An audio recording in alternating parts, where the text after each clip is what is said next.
What if one single moment, one single accident, changed the entire course of human history forever? What if, without that moment, there would be no cities, no science, no civilization, no you, no me, no anything? That moment happened roughly 1 million years ago, and it started with a spark. Before fire, humans were just another animal on this planet, cold, afraid, hungry, hunted. But after fire, we became something the world had never seen before. We became unstoppable. This is the story of how ancient humans discovered fire and how that one discovery made us the most powerful species that has ever walked this earth. To understand what fire meant to ancient humans, we first need to understand what life was like before it. Imagine waking up every single morning with one thought and one thought only: survive. No house, no bed, no warm meal waiting for you, just cold ground, open sky, and a world full of things that want to eat you.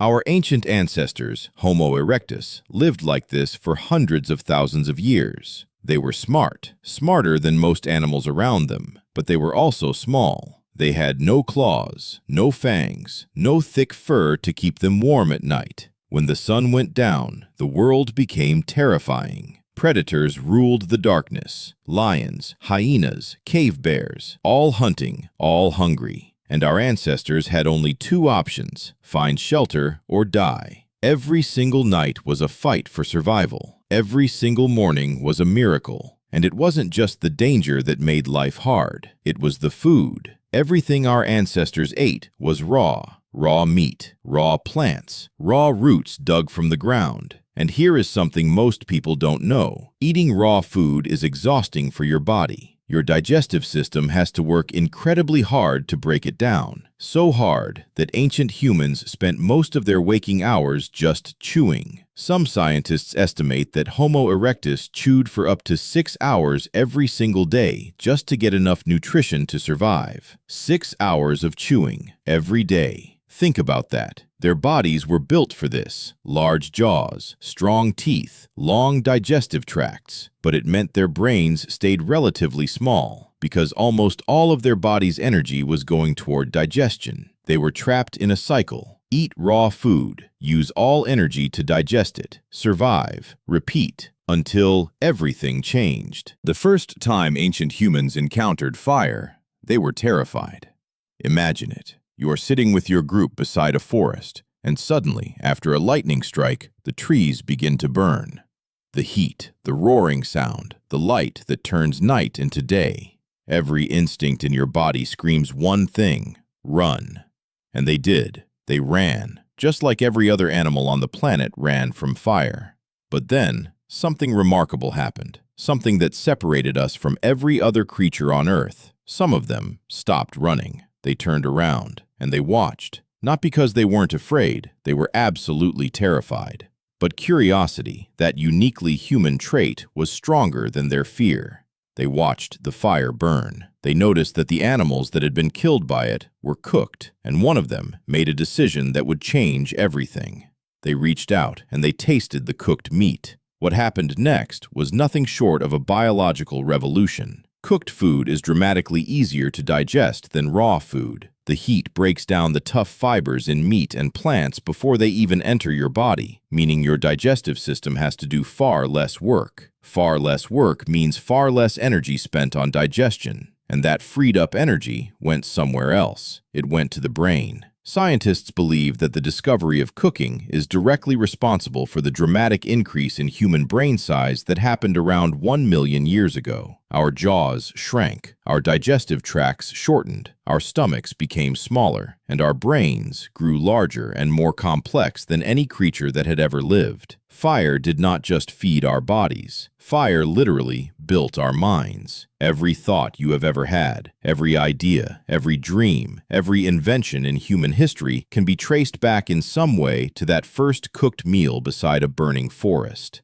But there was a problem. Ancient humans could not make fire yet. They could only use it when nature provided it. A lightning strike, a volcanic eruption, a wildfire started by the summer heat. And fire dies. It needs fuel. It needs care. So the most important job in any ancient human group was keeping the fire alive. Imagine being that person, the keeper of the fire. You carry an ember in a hollowed-out piece of wood or bone, protecting it from wind and rain, feeding it small sticks and dry leaves, making sure it never goes out. Because if it goes out, your group loses everything: the warmth, the protection, the cooked food, the light. Some anthropologists believe that ancient human groups treated fire almost like a living member of the group, something to be protected, fed, and cared for. Fire was not just a tool. Fire was precious, the most precious thing in the world. For hundreds of thousands of years, humans depended on nature to give them fire.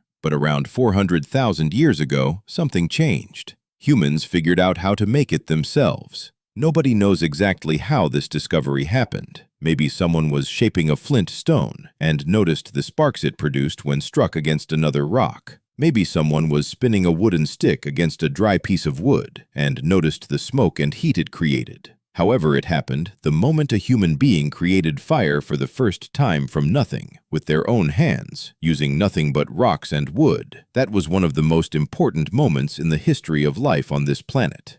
Think about what that means. You no longer have to wait for lightning. You no longer have to carry embers for miles, hoping they don't die. Whenever you need fire, you can make it, anywhere, anytime.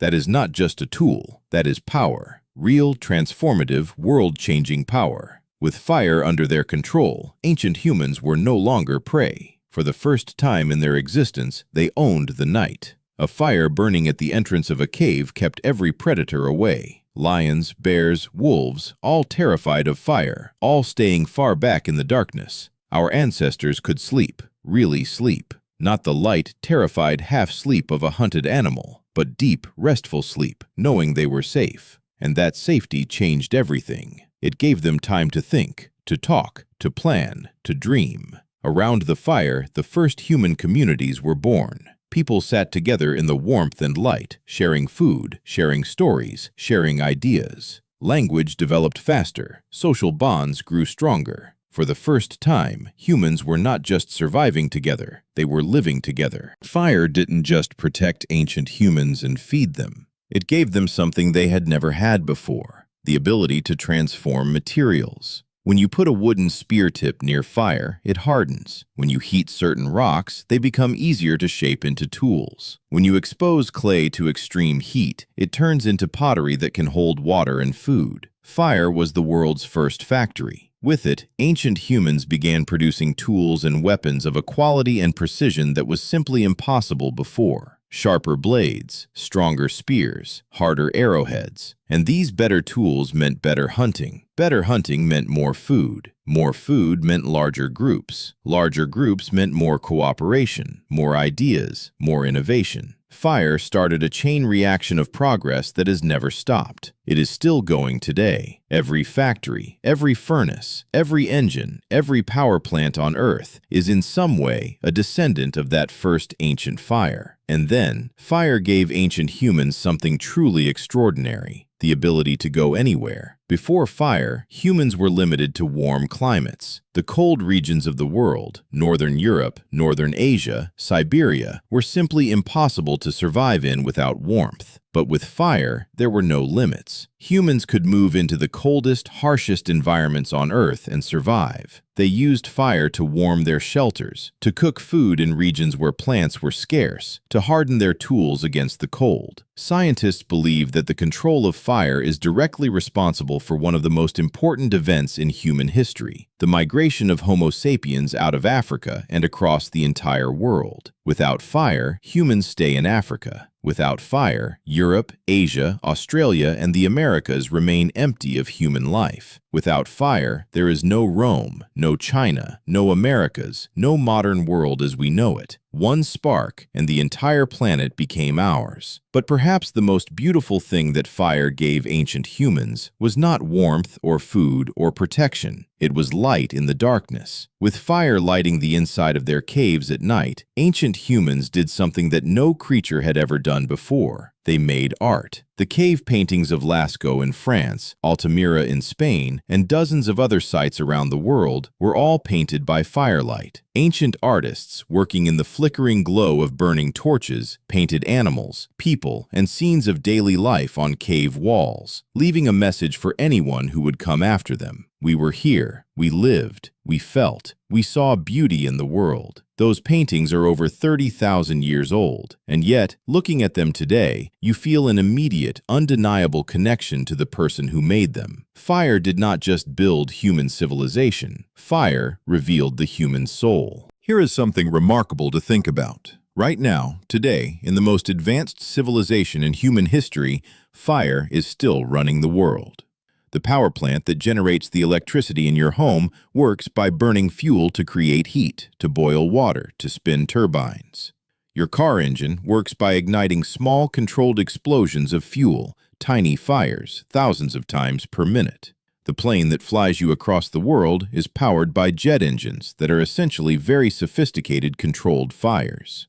Even the internet, the most modern technology humans have ever built, requires massive data centers that consume enormous amounts of electricity generated mostly by burning fuel.